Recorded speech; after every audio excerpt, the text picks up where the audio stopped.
கடன் விரைவில் அடைய ஐப்பசி 3ஆம் பிறை வழிபாடு எப்படி செய்யணும் அப்படின்றத பார்த்துடலாம்.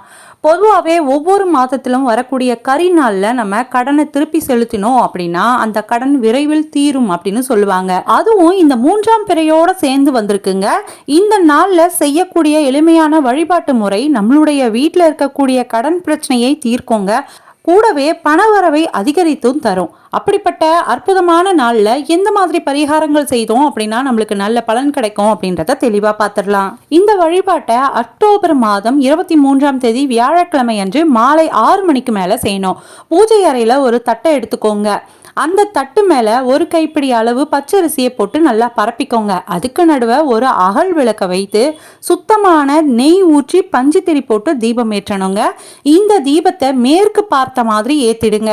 இந்த தீபத்திற்கு முன்பாக ஒரு சிறிய கிண்ணத்துல பச்சரிசி கூடவே வெல்லம் இது இரண்டையும் நல்லா ஒன்றாக கலந்து நெய்வேத்தியமாக வைத்திடுங்க.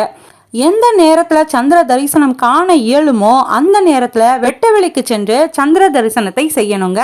அந்த மாதிரி சந்திர தரிசனம் செய்யும் பொழுது கையில ஏதாவது ஒரு பணத்தை வைத்து கொண்டு தரிசனம் செய்யுங்க. இந்த மாதம் அடைமழை காலம் அப்படின்றதுனால மேகங்கள் காரணமாக சந்திர தரிசனம் செய்ய முடியாம போக வாய்ப்பு இருக்கு. அதனால மனதார சந்திரன் தரிசனம் செய்வது போல அந்த தீபத்திற்கு முன்பாக அமர்ந்து கைகள்ல பணத்தை வைத்து கொண்டு ஓம் சந்திர மௌலீஸ்வராய நமக அப்படின்ற மந்திரத்தை 27 முறை சொல்லுங்க. இந்த மாதிரி சொல்லி முடிச்சதுக்கு அப்புறம் நம்ம நெய்வேத்தியமாக வைத்திருந்த பச்சரிசி வெல்லத்தை நம்ம வீட்டை சுற்றி இருக்கக்கூடிய இடத்துல தூவி விட்டுருங்க. இந்த மாதிரி செய்வதன் மூலம் பச்சரிசியையும் அந்த இனிப்பையும் எறும்புகள் உண்ண ஆரம்பிக்குங்க. பச்சரிசி என்பது சந்திரன் ஆதிக்கம் நிறைந்த ஒரு பொருள். சந்திர பகவானுக்குரிய 3ஆம் பிறை நாளன்று எறும்புகளுக்கு பச்சரிசியை நம்ம தானமாக தருவதன் மூலம் நம்மளுடைய வேண்டுதல் கட்டாயம் நிறைவேறுங்க. அதனால கடன் பிரச்சனை முற்றிலுமாக தீர வேண்டும் அப்படின்னு வேண்டுதலை வைத்து கொண்டு இந்த தானத்தை செய்யுங்க.